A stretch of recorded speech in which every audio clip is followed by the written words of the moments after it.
Emily carefully navigated the attic's cluttered space. Dust motes danced in the faint sunlight filtering through the grimy windows. The air was heavy with the scent of time and decay. She brushed aside cobwebs, her fingers trailing along forgotten objects. Then she saw it.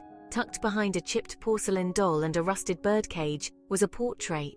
It leaned precariously against the wall, its gilded frame dulled with age. Emily gently lifted the portrait, her heart quickening with anticipation. She blew away the layer of dust, revealing the image beneath. It was a woman.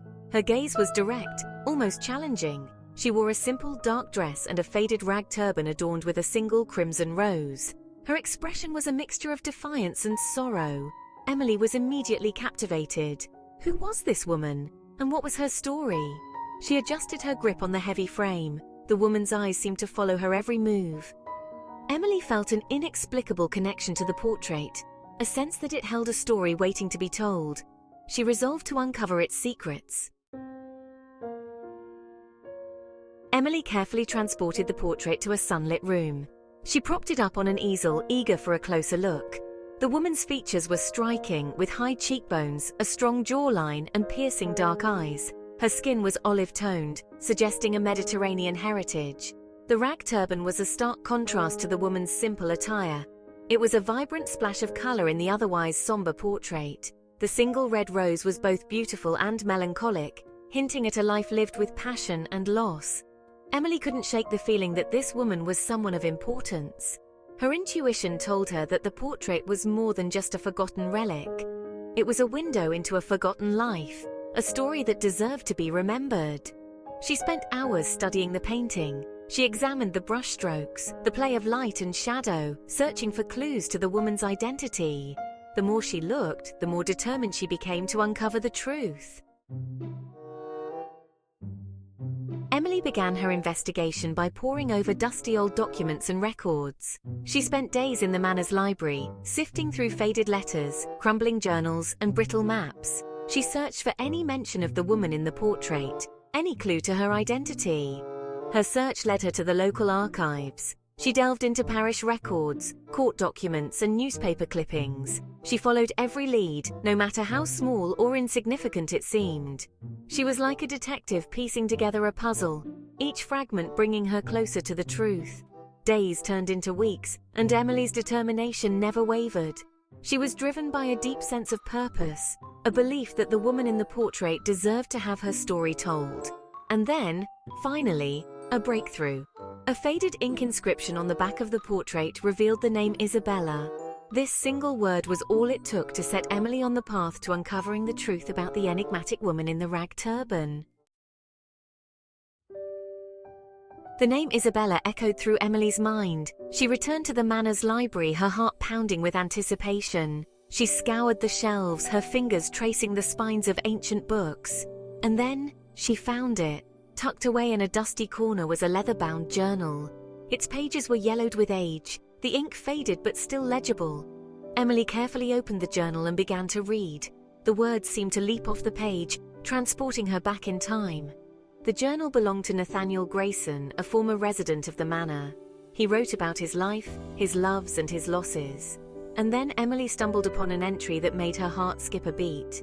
Nathaniel wrote of a woman named Isabella Rossini.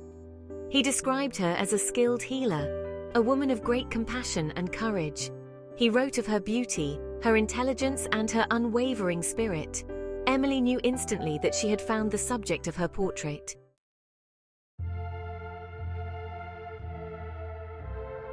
Section 5. Isabella, a life unveiled. Nathaniel's journal painted a vivid picture of Isabella's life. She was born in a small village in Italy where she learned the healing arts from her grandmother. She was a gifted healer, renowned for her knowledge of herbs and her gentle touch. She treated the sick and injured, offering comfort and hope to those in need. Village elder as village elder. But Isabella's life was far from idyllic. She lived in a time of great upheaval and unrest. Her village was ravaged by plague and war, and she witnessed firsthand the devastating effects of human cruelty. Through it all, she remained steadfast in her commitment to healing. However, Isabella's skills as a healer were misconstrued by some as witchcraft. Fearing for her safety, she fled her homeland, seeking refuge in England. She arrived on foreign shores with nothing but the clothes on her back and the knowledge passed down from generations. Section 6. The Price of Healing. In England, Isabella found work as a midwife and herbalist. She quickly gained a reputation for her healing touch, attracting both the grateful and the suspicious. Among those who sought her help was me, Nathaniel Grayson.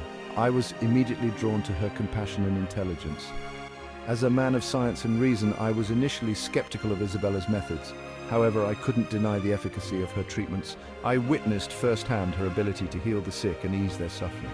Nathaniel became her staunch defender, arguing against those who denounced her as a charlatan or worse, a witch. Their bond deepened into love, but their happiness was short-lived. Accusations of witchcraft against Isabella resurfaced, fueled by fear and ignorance. She was arrested and put on trial, her life hanging in the balance. Section 7. A Portrait's Silent Journey. Nathaniel fought tirelessly to clear Isabella's name. He presented evidence of her healing abilities and the countless lives she had saved. However, fear and superstition prevailed. Isabella was found guilty and sentenced to death. Nathaniel was devastated. He vowed to keep her memory alive. Before her execution, I commissioned a portrait of Isabella. I wanted to capture her spirit, her strength, and her unwavering compassion. The portrait, with its simple elegance and the single red rose symbolizing our love, became a testament to her life and an indictment of the injustice she faced. After Isabella's death, the portrait remained in Nathaniel's possession. He treasured it as a reminder of the woman he loved and the tragedy that befell her. Over the centuries, the portrait passed through various hands. It was sold, inherited, and eventually forgotten, relegated to the dusty attic of the old manor. Emily's discovery of Isabella's portrait was just the beginning. She was determined to share Isabella's story with the world. She contacted art historians, museum curators, and local newspapers, eager to bring Isabella's story to light. Her efforts paid off. The portrait, once hidden away in an attic, became the centerpiece of an exhibition at a prestigious museum.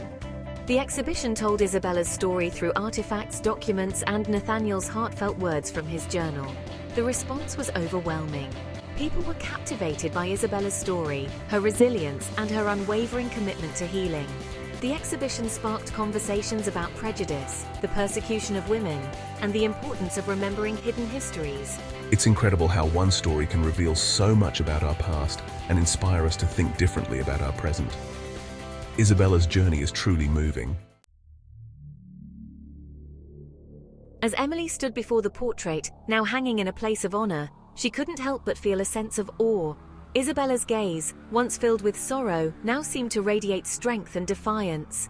The red rose, a symbol of their love and loss, now represented the enduring power of the human spirit. Isabella's story resonated deeply with visitors. They left the exhibition moved by her courage, her compassion, and her unwavering belief in her own goodness. Many were inspired by her story, seeing in her a reflection of their own struggles and triumphs. The exhibition was a testament to the power of art to transcend time and connect us to the past. Isabella's portrait, once forgotten, now served as a powerful reminder of the importance of remembering and honoring those who came before us. Standing here, you can almost feel Isabella's spirit. Her strength is palpable, and her story, it just stays with you. It's a reminder of the resilience within us all. Emily realized that Isabella's story was not unique. History is replete with stories of marginalized individuals, their voices silenced, their contributions forgotten. She felt a profound responsibility to continue uncovering these hidden histories, to ensure that their stories were told and their legacies honored. She continued her research, delving into archives and libraries, searching for other forgotten stories. She collaborated with other historians, archivists, and museum curators, working to bring these stories to light. She believed that by illuminating the past, we could better understand the present and create a more just and equitable future. Emily knew that the work of uncovering hidden histories was ongoing. It required dedication, perseverance, and a willingness to challenge the dominant narrative. But she was committed to this work, driven by a deep sense of purpose and a belief in the transformative power of storytelling. The story of Isabella, the woman in the rag turban, serves as a powerful reminder of the importance of remembering. It reminds us that history is not just a collection of dates and events, but a tapestry woven from the lives of countless individuals. It is up to us to ensure that their stories are not forgotten, that their voices are heard, and that their legacies are honored. By shining a light on the past, we can illuminate the present and create a future where all stories are valued and celebrated.